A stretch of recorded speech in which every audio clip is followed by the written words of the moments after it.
Hello guys, in this video I will show you how to add points to McDonald's app from receipt.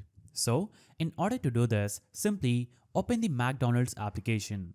Now after opening the application, you will see this interface. Now here what you're going to do is simply click on the more icon at the bottom right side of the screen. Now, when you click on this three-dotted icon that is more icon, it will show up this page. Here you will see a list of options. From these options, you'll have to click on the add missing points from receipt button. When you click on this option, it will take you to this page where you'll have to click on enter receipt details button. When you click on this button, it will take you to this tell us more about your order page. As you can see, you can add the restaurant number from the receipt. So simply open your receipt, copy the restaurant number from the receipt and type that restaurant number here.